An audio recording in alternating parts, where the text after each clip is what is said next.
प्रधानमंत्री नरेंद्र मोदी के आत्मनिर्भर भारत मिशन के तहत अब भारत रक्षा क्षेत्र में खूब आगे बढ़ रहा है।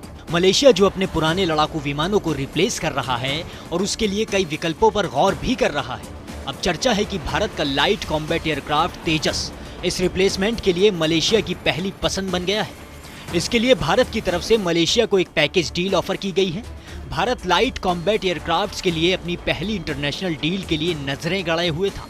तेजस को रूसी सुखोई Su-30 के द्वारा मजबूत किया जा रहा है और ये डील फायदेमंद भी नजर आ रही है। तो चलिए अब आपको बताते हैं कि इस डील में भारत और मलेशिया के लिए क्या खास होगा।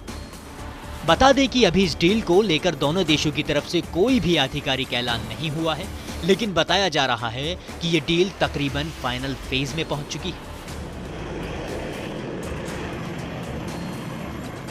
इस डील के तहत भारत ने मलेशिया में अपनी Russian made Su-30 fighter aircraft के लिए एक MRO यानी maintenance, repair and overhaul facility बनाने की बात भी कही है।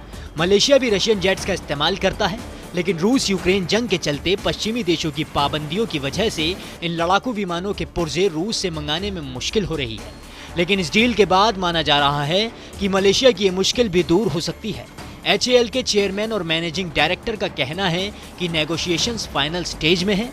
इसी के साथ उन्होंने ये भी बताया है कि हम उनकी Su-30 फ्लीट के लिए भी सपोर्ट ऑफर करेंगे और रूस के बाद भारत ही ऐसा देश है जो ऐसा करने में सक्षम है। इस प्रोसेस को आगे ले जाने के लिए मलेशिया से कई बड़े अधिकारियों की टीम भारत के दौरे पर भी आ सकती है। ऐसा इसलिए भी है क्योंकि मलेशिया जायजा लेना चाहता है कि क्या भारत कॉन्ट्रैक्ट्स का लाभ उठाने के लिए अपनी MRO क्षमता का उपयोग कर सकता है या नहीं।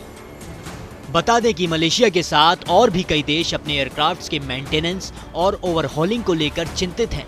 ऐसा इसलिए क्योंकि रूस पर पश्चिमी देशों ने यूक्रेन के साथ जंग के बाद प्रतिबंध लगा रखे हैं, जिसकी वजह से रूस से इन फाइटर एयरक्राफ्ट्स के पार्ट्स मंगाना मुश्किल हो गया है।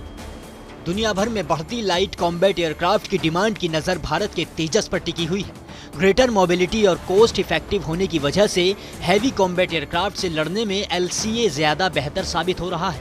इंडियन एयरफोर्स पहले ही 83 LCA तेजस मार्क 1A का ऑर्डर दे चुकी थी, जिनकी डिलीवरी साल 2030 तक मिलनी है। HAL चीफ R माधवन की माने तो मलेशिया ने चाइना के JF-17, साउथ कोरिया के FA-50 और रशिया के MiG-35 और YAK-130 को पीछे छोड़कर भारत के तेजस को अपनी पहली पसंद बनाया है। यही नहीं, भारत ने इजिप्ट में भी LCA के लिए प्रोडक्शन फैसिलिटी सेटअप करने का ऑफर पेश किया है। अब भारत की नज़र इजिप्टियन एयरफोर्स पर बनी हुई है, जिसे लगभग 70 लाइट कॉम्बैट जेट्स की ज़रूरत है। तो कैसी लगी आपको हमारी ये खबर, आप हमें कमेंट करके ज़रूर बताएं। बाकी देश और दुनिया की तमाम बड़ी खबरों के लिए देखते रहें TV9 डिजिटल।